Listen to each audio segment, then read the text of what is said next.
it's squeezy.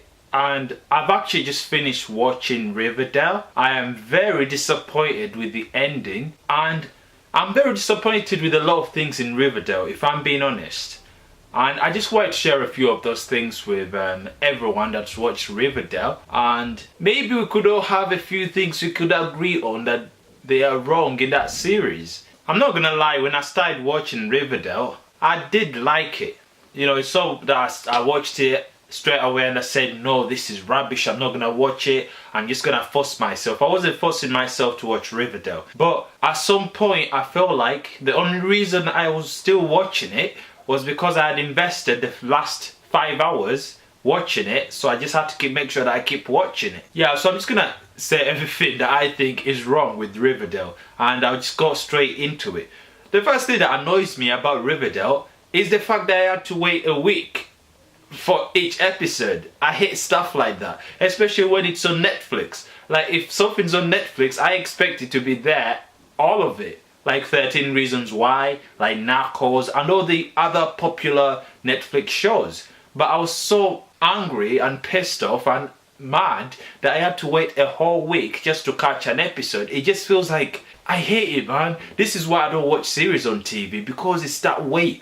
By the time next week has come, you have to try and remember what was in the previous episode. I just like shows where all of it is there. You know, you sit down one lovely Saturday and you watch everything in one bunch. That's it, you're done, you're out.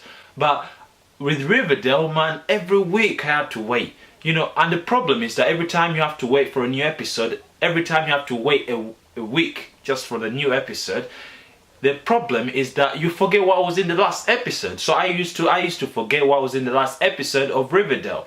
And then sometimes when they show previously on Riverdale, they've not shown everything in the last episode. So some things you're actually gonna forget. Some characters you even forget. You forget their names, you forget a lot of things. You know, I find it hard to remember character names, so I like to watch everything as a bunch. This is why I have subtitles when I'm watching series, because I'm not good with names. I literally forget character names. It took me years to remember characters from Harry Potter, even their names, you know. But that's my first issue, waiting a week. The other issue that annoyed me about Riverdale is the narration at the start of the first episode, and then second episode, third episode, fourth episode, and that's not it. I hated the narration at every end of the episode. We don't need a narration at the start of an episode and then at the end of it. I'm not in nursery. I understand what's going on. You don't have to explain anything to me. It really winded me up. Don't get me wrong, I love Jughead's voice, no homo, but I like it. He's got a really nice, you know, narrating voice, but I don't want it on every episode. I feel like I am losing time, because every time he's narrating something, it's being forwarded, so everything's being skipped. It's all being, a lot of different scenes are being joined into one, so I'm not enjoying the action. And I've waited a week to watch an episode of Riverdale. I should be watching everything slowly, enjoying it. But that's what put me off about Riverdale. First episode was fine, narration is fine. Then comes next episode, narration again at the start. Like, what? I get it. And they show you previously on Riverdale, and then you have to go through the narration. That is my time being wasted, you know. I feel like each episode was just about 20 minutes of the actual running time, and the rest was just narration and everything, and all these slow pauses. I hated the slow pauses, you know, like when they show you scenes but they are in slow motion, like when you have the Blossom Family Mansion scenes where they just show you slow scenes. I hate stuff like that. I don't want stuff like that. It looks good on the cinematic stuff or whatever, but I just want something. I just want to see action. That's what I'm saying. I think the narration could have been a good idea just for the first episode, and that's it.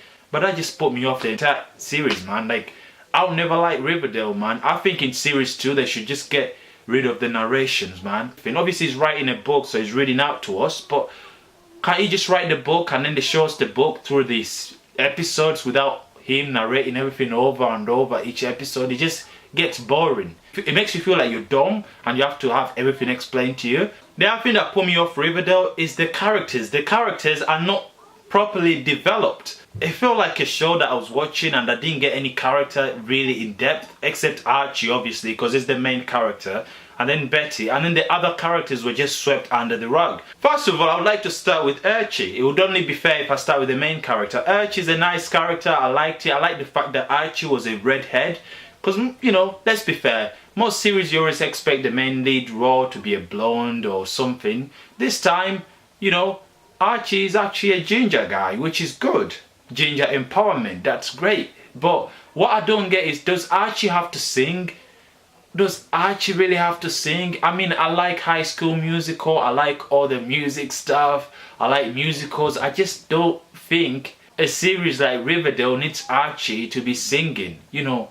It's just ruined the whole experience for me. And it's so cringe worthy and stuff, because sometimes you're watching a scene and then they start singing and you're thinking, okay, you know, why didn't they just leave the singing to Josie and the Pussycats? That would have made sense, because they are girls, you know, you know, it's fine for them to do it. But I think the main lead role does not have to sing. I did not like the idea that Archie had to be a singer. You know, I suppose girls like it, you know, girls will sit down and say, oh, cute, cute, cute, but us guys, no. And I'm sure some girls did not like it. The other thing, like I said before, what pissed me off, the slow motions. I just hate slow motion scenes, like when, in the first episode, Veronica walks into Pops for the first time. Pops, that meal place where they all eat stuff, burgers and stuff, and milkshakes. By the way, I like that place. We need a place like that around my place or something, because we don't have places like that. I mean, you can get a burger, you can get milkshake. We don't have that around my area, man. We need that, really. But yeah, she walks into Pops for the first time, and then they show it in a slow motion, and I'm thinking, why? You know, there's so many slow motion scenes in that series that annoys me, man. I feel like time's being wasted, like I said before. Also, the other thing that I found wrong about this series is that in episode 5, Archie is made the football team captain, and then he says no. Like, why? Why did they have to make him say no? What's wrong with him saying yes? You know, I hate when writers do stuff like that, because they bring on something that's would never happen in real life, but they're just doing it for the sake of making the lead character look like a good person. You know, like Archie says no to being a captain because he's a good person.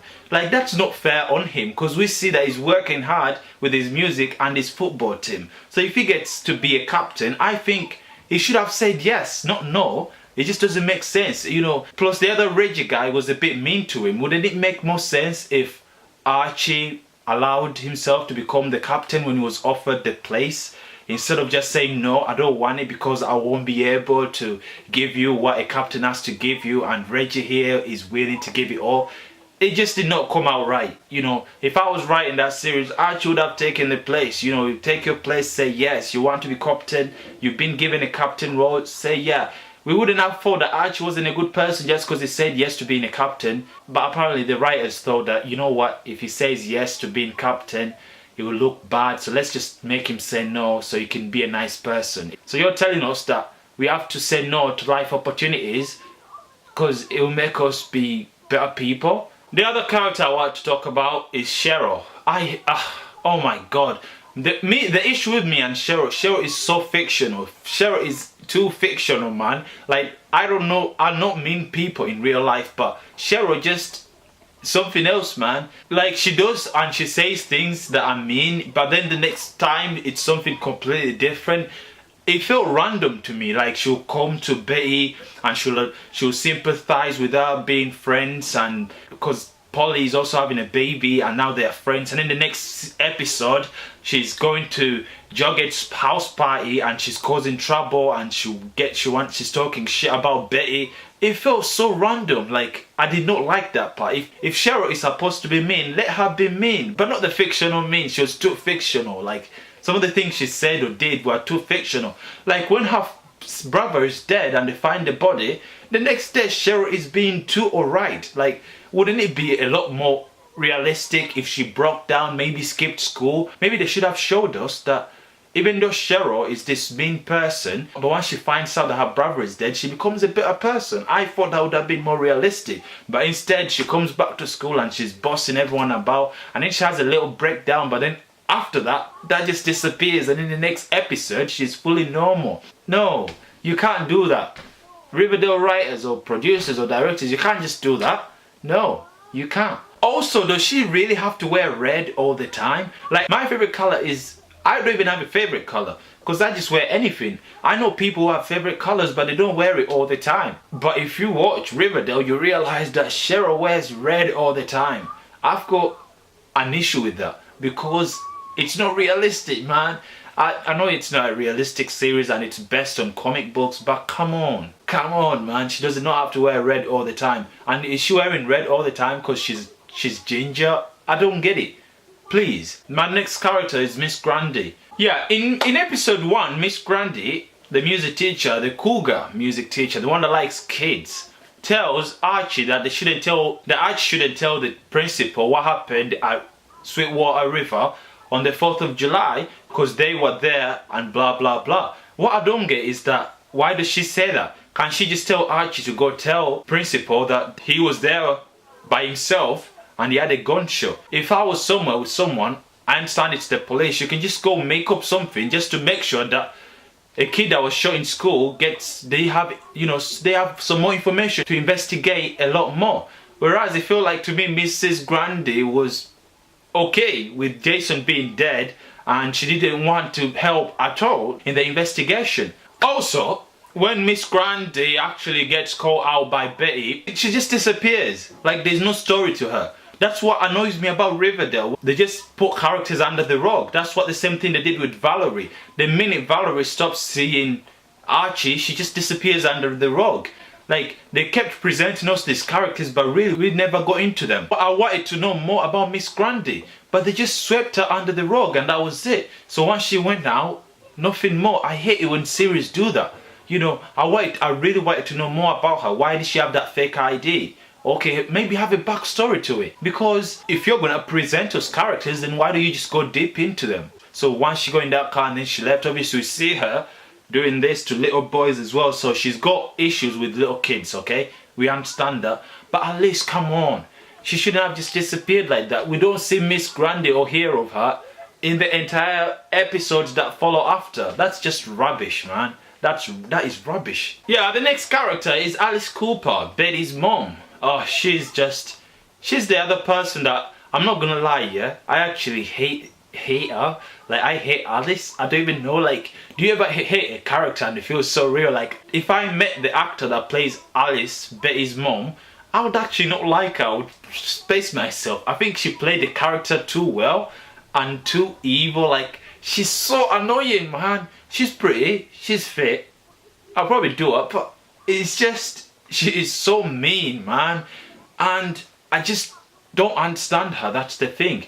I just don't understand her angle. Because at some point she doesn't like to be with Paulie. And in this time she finds out that her husband did something, went to rang the hospital or something to do a checkup on Paulie. And then she kicks off at the husband and tells the husband to leave the house. And now she likes Paulie. And then when Paulie goes off to the Blossoms mansion, she doesn't like Paulie and she pretends. And then man, it's either these characters weren't really developed properly or they are just meant to be too fictional. She also starts working with a blue and gold in a school. So she lives the husband's business, and then obviously she got sacked from there, but then she goes off to work with kids. Seriously? And Betty doesn't get on with her mom, but she's fine with her mom coming to work with her at school paper. What is that? That doesn't make sense. If you don't get on with someone, you try to avoid them as much as possible. And Jughead knows that Betty's mom, Alice, doesn't like him. So him and Betty actually feel that it's fine for a person who doesn't like both of them to be together to actually join their newspaper in school. And Alice thinks it's okay to stop working at a proper job and to join a school paper in school. It just doesn't make sense to me. I don't know, it just doesn't. Also in episode 1, Alice, Betty's mom, finds out that Betty has joined the cheerleading squad, the River Vixens.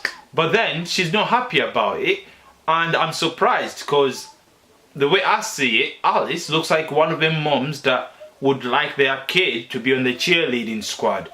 But then apparently she doesn't want her daughter to be on the cheerleading squad because she doesn't like Cheryl, because Cheryl's the lead. Like, does that make sense to you? I thought Alice was a more of a vengeance woman and she would probably tell Betty that try to take over the cheerleading squad instead of telling her to stop going. Am I right or am I wrong, or am I just saying making things up? Because that's what I saw her as. She's one of them women that just like to put on a fight. Yeah. Because she goes against the Blossom in her newspaper, but now her daughter joins the River Vixen, which will make the daughter look cool and which will probably look good on the college whatever applications. And she tells the daughter not to go. It doesn't make sense. I thought she was gonna be more supportive in that direction. Again, this is something, you know, that happens a lot in Riverdale, where they do something but it really doesn't make sense to the character. It doesn't suit the character, because Alice Cooper, Betty's mom, is a character that wants to fight anything. And then yet when her daughter joins the cheerleading squad, it's a no because Cheryl leads it. Then also I want to talk about Polly, Jason's girlfriend, who gets pregnant and she has twins. That was a bit of so much shit made up at once. So she gets pregnant and she has twins, and then she was also married. They were married. Yeah, anyway, Polly, episode 7, she escapes the place, the sister place her parents took her in. And then when she escapes, of all places she could have gone, or ring relatives, or hide, or whatever, she goes and hides in her parents' attic. And the same parents that don't want her, the same parents that locked her up in the sister's home. That would be like the saying when people say getting back with your ex is like getting raped by someone, and then after they rape you, you actually go back to them and ask them to rape you more. I know that's obviously a sensitive subject, but I'm just trying to give an example of what Polly did by going back to her parents' house. They locked her up. And how on earth did she get in the attic without anyone seeing her? Obviously, I know Betty asked the same question, but come on, how did she go up there? Plus, she was bleeding.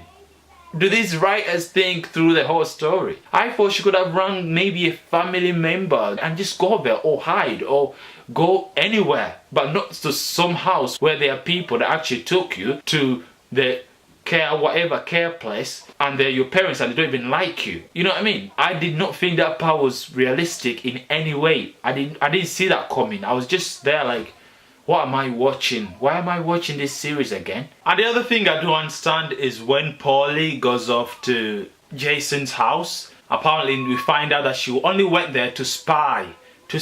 Seriously. Like, they had to give Polly a reason to be at that house, and the reason she went there is to spy. Are you being serious?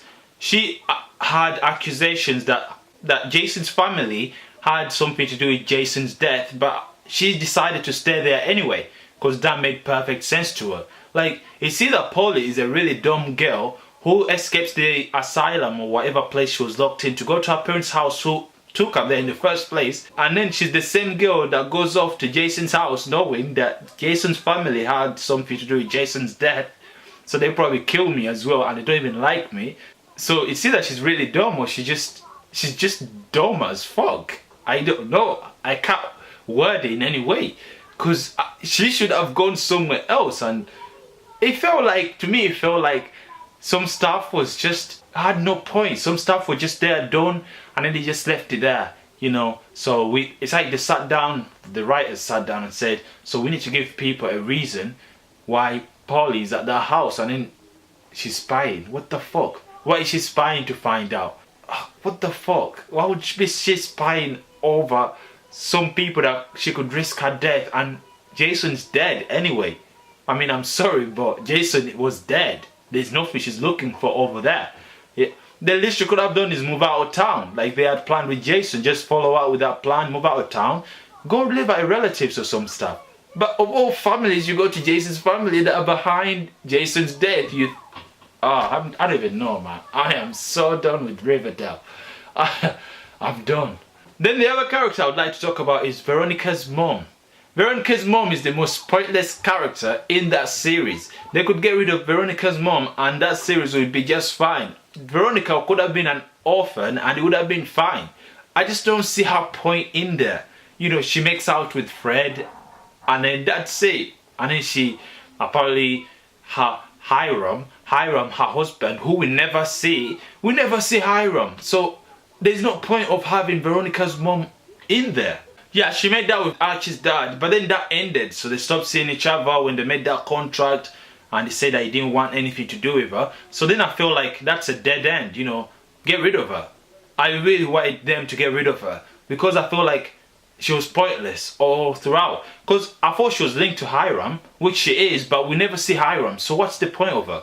Then I thought they could have something going on with Fred, which I would have enjoyed because she is fit, but then that did not happen. Again, she's pointless. There's no story that links to her.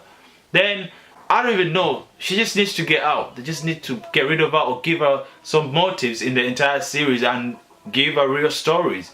Because she doesn't connect with anyone really. She just works at Fred's company and that's it. That's all her role now. And then she's Veronica's mom. Oh, then the next character to talk about is Veronica. I just want to put this out before, because it's been on my mind since I started watching episode 1. Veronica is so fit. Oh my god. She is just something else. Like, I have watched series and I've seen fit girls. She reminds me of Sherry from 13 Reasons Why. I had a connection with Sherry from 13 Reasons Why. And I think I had the same connection with Veronica. I think I'm in love with the character and the actor. But okay, I'll put that out of the way now. So let's talk about her. Let's talk about Veronica. Veronica is alright. I thought she was a great character. Not because she's fit, but she is a good person. And at least we get some background story from her. You know, we understand that she was a mean girl in New York and she was mean, and one time they nearly pushed this girl into suicide, or she left the school, she transferred. You know, I like that. I like what they did with her. You know, they gave her a backstory, so they made her character relevant, you know. But other than the other characters that we just don't hear about, you know, they just bring them on and then they get rid of them, like Miss Grundy, Valerie. They just come up and then they just disappear, no motive. Jose and the Pussycats, they come up, they just disappear. But Veronica, at least she had a backstory, and it's just that in episode 1, I don't understand the closet scene. You know, when she disappears in the closet and then she makes out with Archie, but she says she's trying to be a different person, and I don't know, that scene did not make any sense to me. It felt like she's just a horny slag, and then she eventually starts going out with Archie in episode 10 at the party, Jughead's party. So I think she's a bit of a shady friend actually. She is shady, and I think I like that. I like when they show you a shady thing someone does, but then they don't show it in front of the person that she's doing the shady thing against. So she was doing something shady to Betty, but Betty wasn't there. So they could have made it better by making Veronica tell Betty that nothing happened in the closet. They did not make out. Nothing happened, but they actually did. I think that would have been a lot better. That would have been a better story, because then we would have known, we would have got the fully. I think she's shady. I would like to see more shady stuff from her, because it gives you a more interesting thing. I hate it when they do series and everyone's just too friendly. You know, I like when there's a friend, but they also shady backwards, behind doors. You know, now I like that. That's a story. That's something you sit down and you enjoy. You're thinking, what is Veronica gonna do next? What shady thing is Veronica gonna do next? That would have been interesting. But obviously, she makes out with Archie in the closet and then she tells Betty, and then it's awkward. That was a pointless scene. I don't even want to talk about it. It was just pointless. She shouldn't have made out with Archie in the first place, okay? Just go in the closet, don't kiss anyone for 7 minutes. How hard is it? How hard is that? Like, I could go in the closet with Beyonce and not make out, you know, because she wouldn't even let me. But if she let me, I probably would. But it, you know, that's Beyonce. You know, Veronica is not Beyonce, so that's not. She's nothing special. Just go in the closet with her. Don't kiss her. Don't make out with her. Get out. Move on with your life. But Archie and Veronica, they make out and blah blah blah. And then I just feel like they could not have made out. They could have been there talking. I mean, I loved seeing them make out, but yeah, it was pointless. Don't make out. 7 minutes, that's it. Also, in episode 6, Veronica finds out that her mom wants her to sign these papers, but she won't sign them because she saw her mom kissing Archie's dad, Fred. I did not understand that scene. What's the issue with Veronica? Why can't she just allow her mom to move on? Like, if my dad went to jail and is a criminal and he did bad things to people, and I know that, and I'm 17 or 16 or 18, fam, I would want my mom to move on straight away. And she's a girl, she should understand that. But she comes up and then she tells her mom, if I sign this, will you stop seeing Fred? And why didn't the mom say, yeah, I'll stop seeing Fred as long as you sign it? She could have said that and then go back to seeing Fred. You know what I mean? That is not even a fair deal, just to get a signature for not seeing someone else. Her mom could have said that, hey, you know what, I'll not see Fred anymore, just sign the papers. And then after that, she'll go back, shag him this time, give him a blowjob if she wants to. But yeah, that was another scene of the 100 scenes from Riverdale that doesn't make sense. There are so many of them. But I just feel like Veronica's approach and the way she was angry at her mom moving on with Archie's dad, she would have been happy because her and Archie are friends anyway. Isn't that right? They are friends after all. I wouldn't mind if one of my friends, a girl, her mom or her dad was seeing my mom. I wouldn't mind, because that would make us be even more friendly. You know, that's what I thought. I didn't see the reason why Veronica is mad at her mom seeing someone else when her dad's in prison. Probably he's gonna be in prison for years. My next character that I would like to talk about is Jason. Jason is a character that's mentioned in that series more than anyone. I think Jason's name gets mentioned more than anyone. Jason's death, Jason's dad, Jason's funeral, Jason this. But guess what we don't see most of? We don't see Jason. We just see flashbacks when Jughead is telling those narration stories that I don't like. That they annoy me so much. But why didn't we just have more of Jason? Maybe have Jason actually talk. You know, let's have Jason talking. I am sick of these flashbacks of nothing. Flashbacks of nothing. Flashbacks of people just standing around. In that series, they never show flashbacks of people talking. It's just a piss take. Show us Jason actually talking to a human being. Show us Jason actually going somewhere on a date with his girlfriend, you know, with Paulie, and they're out there and they're having fun. It makes it more sense. You know, like in 13 Reasons Why, Hannah Baker is dead. But the entire series is about Hannah Baker, so we see a lot more of Hannah Baker. They could have just done the same thing in Riverdale. It would have made more sense. But all we see is Jason this and then a small flashback. Yo, sometimes I even forgot how Jason looked like. I'm like, oh, who's that guy? Oh, wait, oh, that's Jason. Oh, I remember him. I remember that guy. But it shouldn't be like that. We should have more of Jason. We should have him in flashbacks 24/7. Everything's around him. We need to understand what he went through, why he wanted to move, but we don't want to hear it off lips. Because it's not a song. It's a series. It's motion picture. We need to see a picture with motion actually of Jason. I am sick and tired of the flashbacks with no voice or anything. Show us a long flashback. Dedicate an entire episode to Jason, just showing us Jason's flashback. Come on, that makes so much sense. I would love to see that.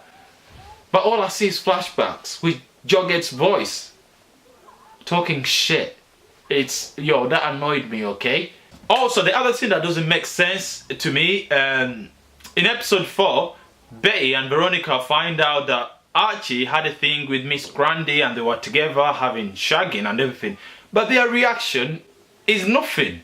I mean, if I found out that one of my boys was shagging a teacher, I would congratulate them. You know, it's a massive achievement. Me, as a guy, I've always wanted to shag one of my teachers. In high school, I wanted to shag each one of my teachers.